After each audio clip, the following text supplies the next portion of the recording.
The sun was bright that morning. It was a Saturday. Prime Minister Elias Vance always swam on Saturdays. He did it early, before the city really woke up. His security detail was there, of course. But they kept their distance. He liked his space. It was his time to think. The morning mist still hugged the coastline when Prime Minister Elias Vance walked down to the beach. It was a Saturday, like so many before. The air was cool and crisp, carrying the faint scent of salt and seaweed. He wore simple swim trunks, a towel slung over his shoulder. No one would have guessed he was the leader of a nation, not in that moment. He looked like any other person enjoying the quiet start to a weekend. This was his ritual, his private escape.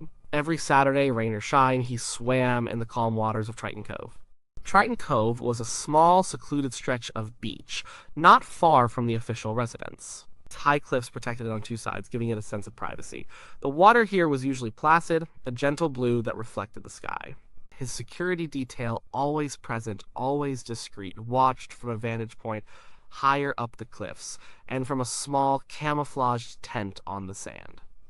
They knew his routine by heart. He'd swim out about half a mile, parallel to the shore, turn, and swim back. It took him about an hour. It was his meditation, his time to clear his head away from the endless demands of his office. On this particular Saturday, the ocean looked a little different. A storm had passed further out to sea the night before.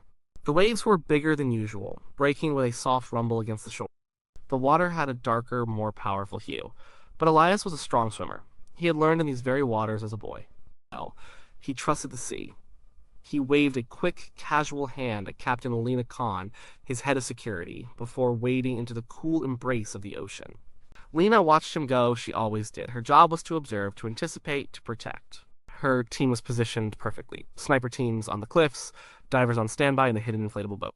Uniformed guards, visible but not intrusive. It was a well-oiled machine. She raised her binoculars. Elias was moving swiftly, cutting through the waves with powerful, steady strokes. He was out beyond the breaking surf now, heading for his usual turning point. She made a mental note of the time. 20 minutes later, he was at the furthest point. He made the turn. Lena saw him clearly. He paused for a moment, treading water, perhaps looking back at the shore. Then he started his return journey. Everything was normal, or so it seemed. Then, a few minutes later, something changed. One of her junior officers, Ben Carter, spoke into his comms. "Captain, I don't see him." Lena stiffened. "Explain." Her voice was calm, but her heart had already started a cold clench. "He was just there. I looked down for a second, then back up. He's not in the usual spot. I see a larger swell, but he's gone." Ben's voice was tight with alarm. Lena snatched her own binoculars. She scanned the water, her eyes sweeping the area where Elias should have been. The waves, already stronger, seemed to be conspiring against her. She saw nothing. Just the endless, undulating surface. No head. No arm. No sign. A profound chill gripped her. Elias Vance was not one to play games. He was serious about his swims. He never strayed from the routine. "Launch the boat! Full alert! Search pattern Alpha 20. Lena barked into her radio, her calm facade cracking. The hidden inflatable shot out from its concealed spot, two divers already geared up and ready. On the beach, the other guards started running, scanning the water, their faces grim. The panic, though unspoken, was palpable. The speedboat reached the location within a minute. The divers plunged into the churning water, their eyes wide with urgency. They searched below the surface. They called out his name, though the wind carried their voices away. Meanwhile, a helicopter, already scrambled from a nearby base, roared overhead, its powerful spotlight cutting through the last vestiges of mist, casting an eerie glow on the water. That word got out fast. The Prime Minister of Viridia, Elias Vance, missing while swimming. The news hit the capital, Viridian City, like a physical blow. The morning news broadcasts, usually filled with mundane reports, were interrupted by a breathless anchor, her voice strained. Photos of Elias, smiling resolute, flashed across screens. People stopped what they were doing. Coffee cups were left untouched. Conversations died in mid-sentence. Disbelief was the first emotion. Then a creeping fear. The search expanded rapidly. The entire Viridian Navy was mobilized. Coast Guard vessels, fishing trawlers, even private yachts joined the effort. Hundreds of boats crisscrossed Triton Cove and surrounding coastline. Divers scoured the seabed. Helicopters flew low, their rotors beating a frantic rhythm against the sky. For hours, they searched. They searched for a man, for a body, for anything. But the sea remained silent. It offered no clues, no answers. It just kept its secrets close. As the sun climbed higher, beating down on the relentless search, the initial hope began to fade. The water was rough. The currents were strong. The chances of survival, even for a swimmer as capable as Elias, diminished with every passing minute. By late afternoon, the search teams were exhausted, their faces etched with despair. No one wanted to say it, but the unspoken truth hung heavy in the salty air. Prime Minister Elias Vance, the man who had promised a new future for Viridia, had simply vanished into the vast blue. The country held its breath, suspended between grief and a terrifying uncertainty. What happened out there, and why was there absolutely no trace? The questions were just beginning. The immediate aftermath of Prime Minister Vance's disappearance was a whirlwind of activity and raw emotion. The search efforts intensified throughout the day and well into the night. Floodlights illuminated the cove, turning the dark waters into an eerie, restless expanse. Naval ships, usually reserved for national defense, formed a systematic grid pattern, their sonar equipment pinging relentlessly. Divers, now numbering in the dozens, continued to brave the strong currents, their powerful underwater lights cutting through the murky depths. They risked their own lives, driven by a desperate hope to find something, anything. But the ocean was a formidable opponent. It gave up nothing. As the hours stretched into a full day, then too, the official line shifted from search and rescue to search and recovery. The hope of finding Elias Vance alive was evaporating, replaced by a grim determination to at least bring him home. His wife Maria, a usually composed woman, was seen being escorted from the official residence, her face pale and etched with unspeakable grief.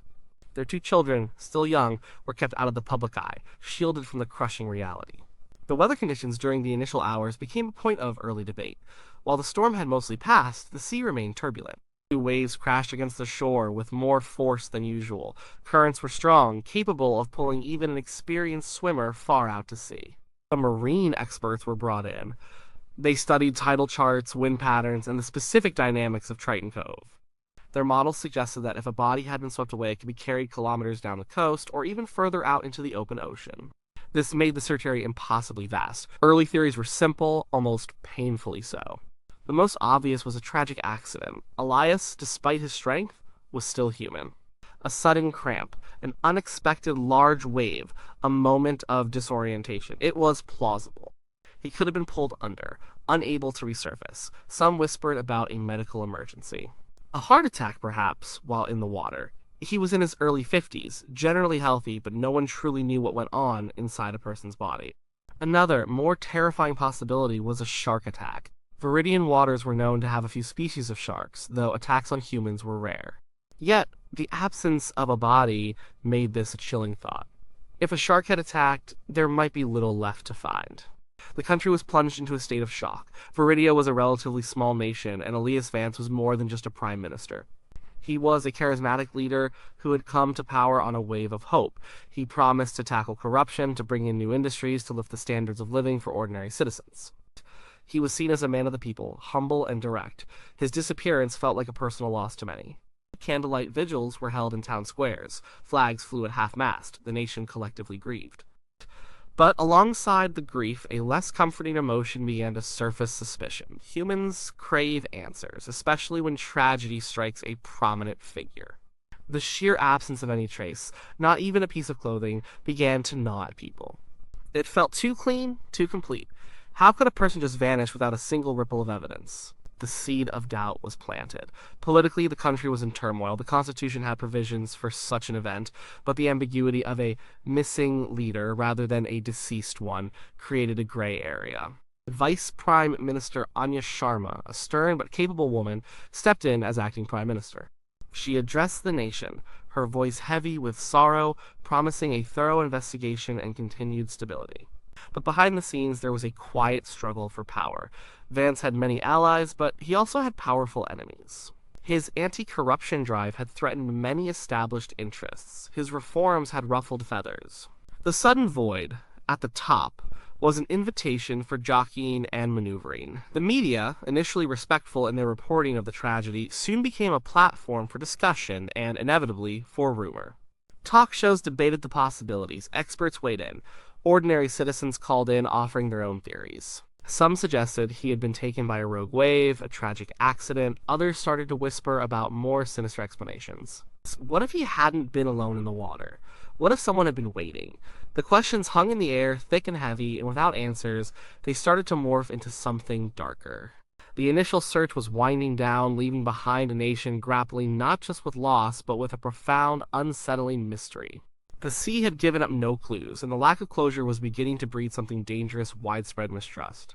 As the frantic search for Prime Minister Elias Vance wound down, officially ending after 2 weeks, the silence of the ocean became deafening. No body, no piece of clothing, not even a shred of debris. This total absence of evidence, instead of bringing closure, only fueled the fire of speculation. The initial theories of a simple accident or a natural event began to feel too neat, too convenient for many Viridians. And so the conspiracy theories began to bloom, spreading like wildfire through the nation.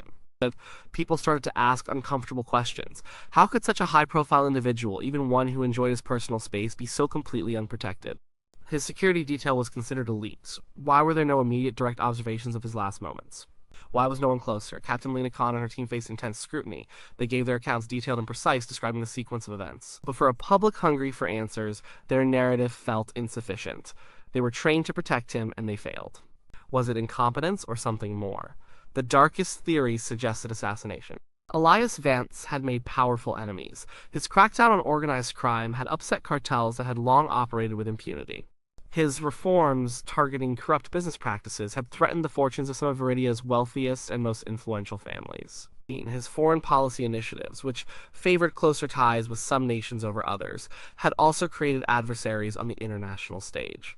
Who would benefit most from his removal? The list sadly was not short. Some speculated that a hitman, disguised as a fellow swimmer or fisherman, had ambushed him in the water. The rough conditions of the day would have provided cover. A quick, silent attack, and then the ocean would do the rest, erasing all traces. Or perhaps a more sophisticated underwater operation, involving a mini-sub or specialized divers. These ideas, once relegated to spy novels, now seem chillingly plausible to a public desperate for an explanation beyond mere fate. Another theory, equally disturbing, proposed that Vance had faked his own death. This seemed less likely for a man so dedicated to his country and family, but some pointed to his intense pressure from office, the constant threats, the weight of expectation. Perhaps he simply wanted out, to disappear and start a new life, free from the burdens of leadership. Where would he go? Who would help him? This idea, while romanticized by some, often ended with a cynical edge. Perhaps he absconded with secret funds or was fleeing a scandal that was about to break. There was no evidence for this, of course, but the lack of counter-evidence allowed it to fester. Then there was the kidnapping scenario, abducted by a foreign intelligence agency, or by a powerful criminal syndicate that wanted to send a message. But if he was kidnapped, why no ransom demand? Or no communication, unless the theory went the kidnapping was a front for something else, or a means to extract information before disposal. This would imply a level of conspiracy reaching deep into the fabric of the state, perhaps even implicating those closest to him.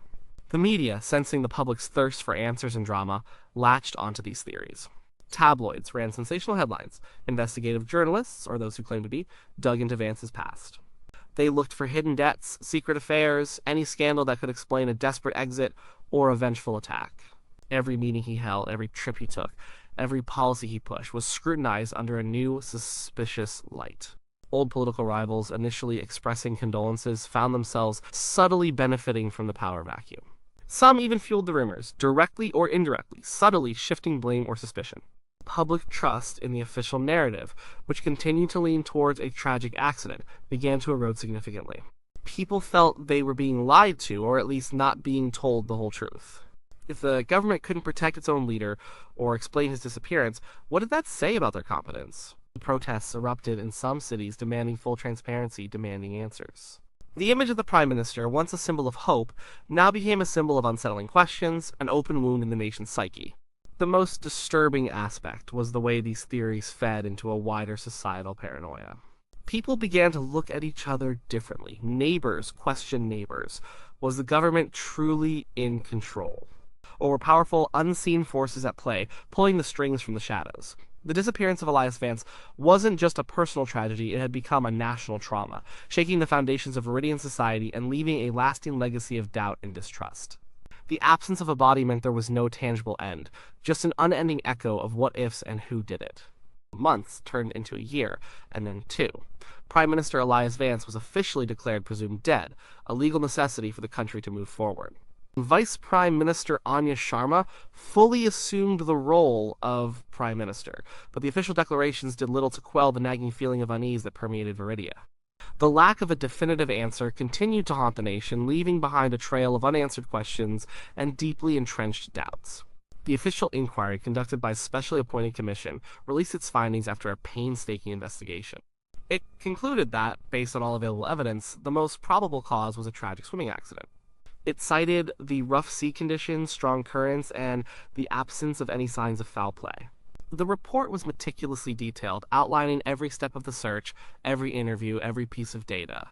It tried to be comprehensive, but for many it felt hollow. It provided no body, no conclusive proof, just a most probable cause.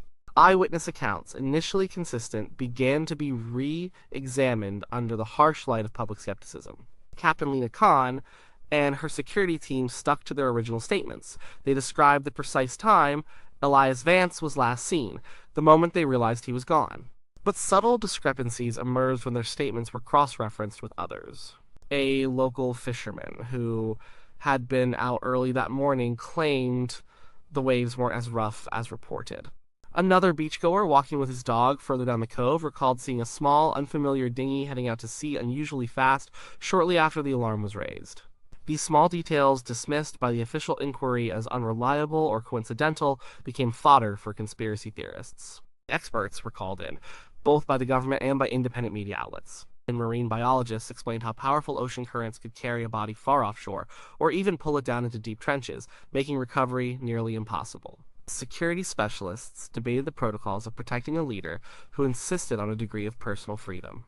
Some argued his security was insufficient for a high-risk target. Others maintained that any closer surveillance would have violated his personal boundaries, something he strongly resisted. The debate raged, but no consensus was reached. The questions remained: was his security detail truly diligent enough? Or was there a critical lapse? The impact on Viridia's politics and society was profound. The nation developed a deep-seated distrust of authority. If the government couldn't even keep its leader safe or explain his disappearance, what did that say about the safety of ordinary citizens? It bred a lingering sense of insecurity and distrust. Viridians became more skeptical of official narratives, more prone to believing in hidden forces and conspiracies. This shift in national character was subtle but significant, affecting everything from political participation to media consumption. The Vance family, particularly his wife Maria, struggled immensely for closure. Without a body, without a funeral, without a definitive answer, grief became an open wound that refused to heal. Maria tirelessly campaigned for the search to be reopened, for new investigations, for any small scrap of information that could bring her peace. She believed, like many others, that Elias was not simply lost to the sea. She felt he had been taken. Her pleas, however, mostly fell on deaf ears as the official narrative held firm. The enduring mystery created a vacuum filled with rumors and wild theories. Whispers persisted that certain documents in Vance's office had gone missing after his disappearance. Talk of a secret offshore bank account he was investigating, or a hidden political scandal he was about to expose. Could it be an inside job? A betrayal from within his own government or party? The idea of a security failure evolved into the terrifying thought of a deliberate compromise, with elements of the state itself implicated. Some even suggested that his own security detail, or parts of it, had been suborned or coerced. The implications were chilling. Ultimately, the official conclusion of tragic accident never fully convinced the populace. The absence of evidence was not evidence of absence, as some argued. It was simply an absence of evidence, which left endless room for doubt. The disappearance of Prime Minister Elias Vance became a permanent scar on the nation's soul, a stark reminder that some questions may never be answered, and that even in an age of advanced technology, a man, even a powerful one, could simply vanish without a trace, leaving behind only shadows and the persistent, haunting echo of what might have been. The years passed, turning the shocking disappearance of Prime Minister Elias Vance into a chapter in Viridian history, but never a closed one. The country moved on, as it had to. New leaders emerged, new policies were enacted, and the daily rhythm of life continued.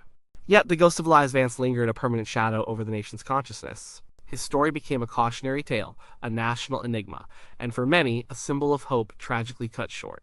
Elias Vance's policies and vision, which had once seemed so promising, were profoundly affected by his absence. His anti-corruption campaigns lost momentum. The political will to push through difficult reforms diminished. The new Prime Minister Anya Sharma, a more cautious and pragmatic leader, focused on stability rather than the bold, sometimes risky, changes Vance had championed. While she brought a measure of calm, the energy and optimism that Vance had ignited in the people slowly faded. His supporters felt his legacy was being diluted, his dream for Viridia unfulfilled. They would often gather at Triton Cove, laying flowers, still hoping for some sign, some answer. The long-term psychological impact on the nation was undeniable. A collective sense of vulnerability settled in. If a leader, with all the protections and power, could vanish without a trace, what did that say about the safety of ordinary citizens? It bred a lingering sense of insecurity and distrust. Viridians became more skeptical of official narratives, more prone to believing in hidden forces and conspiracies. This shift in national character was subtle but significant, affecting everything from political participation to media consumption.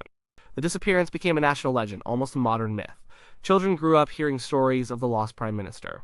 Was he taken by the sea? Was he living on a deserted island? Was he kidnapped by secret agents? His image, once vibrant and contemporary, began to acquire an almost mythical quality, a tragic hero whose fate was shrouded in mystery. Books were written, documentaries made, and countless theories debated in coffee shops and online forums. He became more than a man. He became an idea, a question mark embedded in the nation's identity. Lessons were learned, albeit painfully. Security protocols for high-ranking officials were drastically overhauled. Leaders became less accessible, their movements more restricted. The idea of a leader taking a casual, unmonitored swim became unthinkable. There was also a push for greater governmental transparency, ironically, to combat the very distrust bred by Vance's disappearance. But it was a slow, uphill battle. The damage to public trust was deep, and it would take generations to fully mend. The personal toll on Elias's family was immense and enduring. Maria Vance never remarried. She dedicated her life to keeping her husband's memory alive and pushing for a definitive answer. Their children grew up without a father, marked by the public nature of their grief and the constant speculation surrounding his fate. They carried the burden of the unknown, an open-ended sorrow that no amount of time could fully resolve. Close colleagues and friends often spoke of the void he left, the unique blend of intellect and warmth that was irreplaceable. They wondered what he would have achieved had he been given more time. And so, the story of Prime Minister Elias Vance remains, to this day, one of Viridia's greatest unsolved mysteries. It is a reminder that sometimes, despite all human efforts, some questions just stay questions. Some people just vanish. The sea, vast and indifferent, held its secrets. The land, with all its human complexities, offered no clear answers. People cope with such uncertainty in different ways. Some cling to the official story, finding comfort in its simplicity. Others embrace the conspiracies, seeing them as proof of hidden truths. But for most, it's a quiet ache, a nagging question mark that persists. The story of Elias Vance is a story of a nation learning to live with the idea that not every loose end can be tied up, and that some disappearances leave a mark that time can never truly erase.